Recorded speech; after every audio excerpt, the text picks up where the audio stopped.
На 25 хектари површина се простира најголемиот домашен капацитет за производство на електрична енергија, рек Битола. Капацитетот е изграден во далечната 1980 година и по 42 години се уште е клучен за снабдувањето на Македонија со струја. Производството на електрична енергија е со горење на јаглена, за да биде тоа возможно се двата рудника, Суводол и Брод Гнеотино, од каде рек Битола се снабдува со овој енергенс.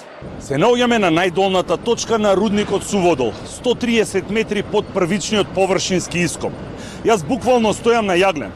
Под мене има уште 12 метри јаглен. Откако тој јаглен ќе се ископа, рудникот Суводол ќе се затвори.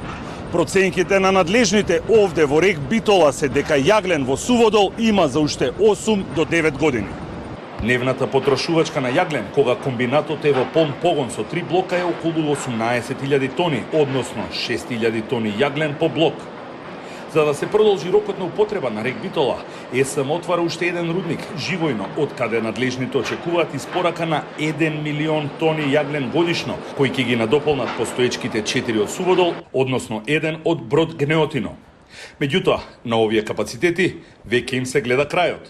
Во рудникот Суводол, на оваа локација, Подински јагленови сари, се наоѓаат на залиха за експлоатација негде околу уште 36 милиони тони јаглен. Во Брод Гнеотино локалитетот има уште околу 20 милиони тони јаглен и новата локација, Живојно, располага со околу 25 милиони тони јаглен.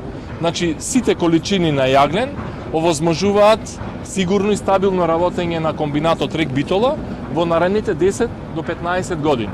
Ова е внатрешноста на рек Битола. Трите блока од кои што зависи дали домакинствата зимово ќе имаат струја или не. Првиот блок во моментов се ремонтира, а во погон е само вториот блок. Ремонтот се очекува да заврши до крајот на оваа недела. Во оваа машинска сала се наоѓаат трите блокови кои што произведуваат електрична енергија. Ова е блок 1, кој што во моментот се врши генерален ремонт и подготовка за следната зима, односно следната грејна сезона. Позади нас е блок 2, тој се е во функција и е единствениот блок кој што работи во моментот во Битола. И после него се наоѓа блок 3, кој што е во застој и се чека испорака на блок трансформаторот. Секој од овие блокови има инсталирана моќ од 235 мегавати, номинална снага. Во моментот се работи од 180 до 200 мегавати, во зависност од квалитетот на јагленот и допремата која што ја работиме на дневна основа. Десетина инженери будно го следат процесот на работа на блокот 2 на мониторите пред нив. Како што може да се види, во моментов тој произведува нешто над 172 мегавати струја.